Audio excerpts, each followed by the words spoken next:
Welcome back to the Kyle Black Collection Podcast. I'm your host, Brad, and I am absolutely thrilled you've tuned in for Episode 3.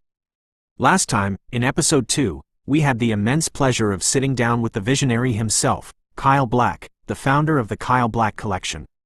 We talked about his incredible inspiration, the unique archival approach with those carbon fiber novels, and how this expedition is bringing art into the future.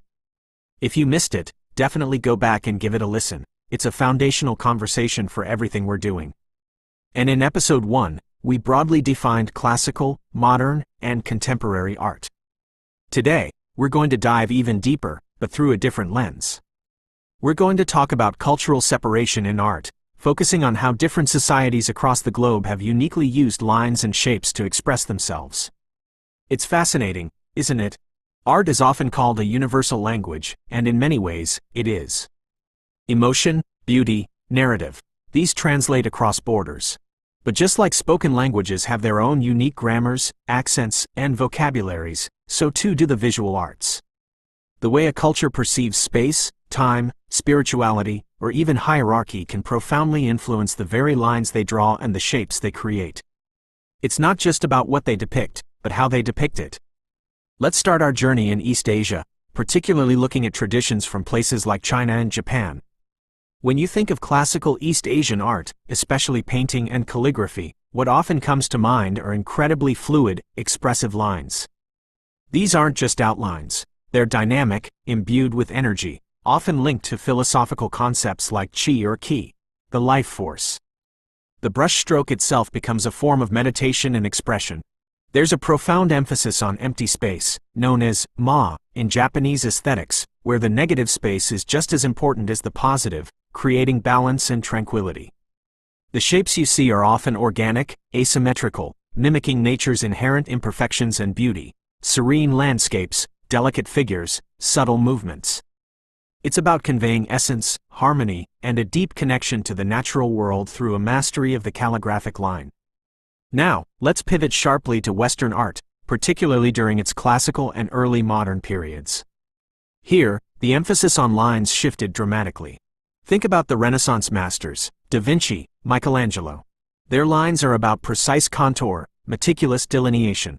They use perspective to create the illusion of three-dimensional space, drawing lines that recede to a vanishing point.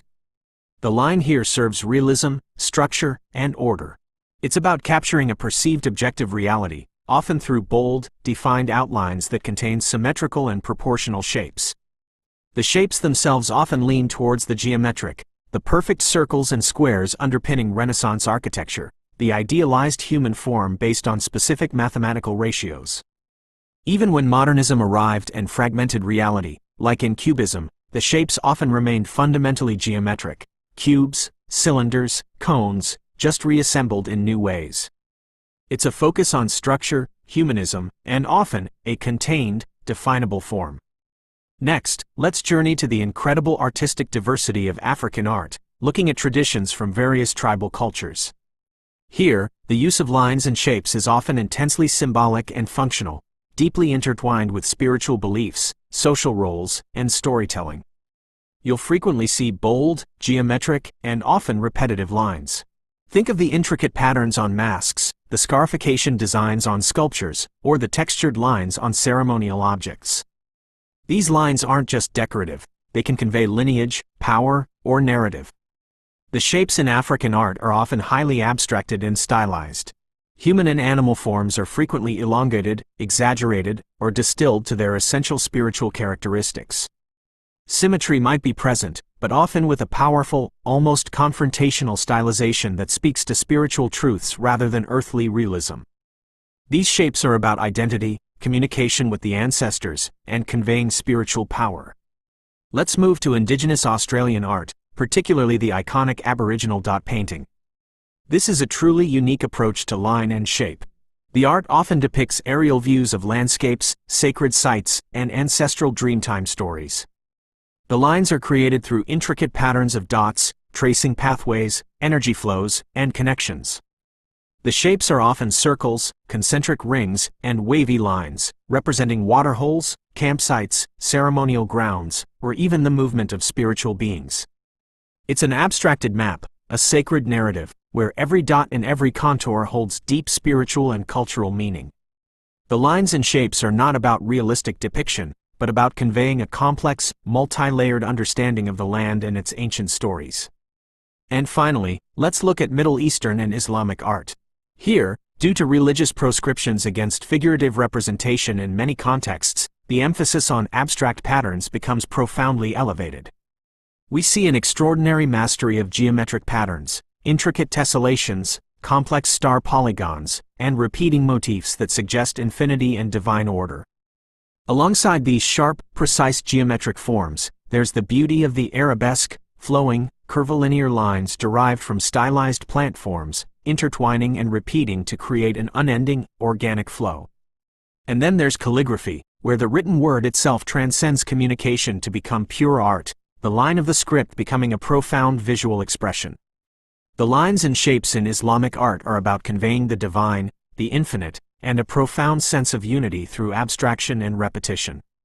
So, why is understanding these distinctions so vital for the Kyle Black collection? Because our expedition is actively seeking out artists whose work embodies these culturally distinct approaches to line and shape. We're not just collecting art, we're collecting perspectives. We're celebrating the unique ways different cultures, shaped by their histories, philosophies, and environments, have translated their thoughts, beliefs, and emotions into visual form. The collection aims to be a global tapestry where these diverse visual languages, these distinct accents of line and shape, are brought together, unified by their common purpose, to express, to connect, and to endure. In our upcoming episodes, as we embark on Phase 1 of our expedition starting August 1st in Thailand, you'll hear us talk to artists who exemplify these very concepts. You'll see their mastery of line, their unique approach to form, and how it ties back to their own cultural heritage. It's going to be an incredible visual and intellectual journey. Thank you so much for joining me on Episode 3 of the Kyle Black Collection podcast. I'm Brad, and it's been a pleasure exploring the incredible world of art through the lens of cultural lines and shapes. Make sure you're subscribed to this podcast wherever you get your audio, and definitely head over to the Kyle Black Expedition YouTube channel to see the visual documentary of this astounding project unfold. Until next time, keep your eyes open for the subtle language of lines and shapes in the world around you.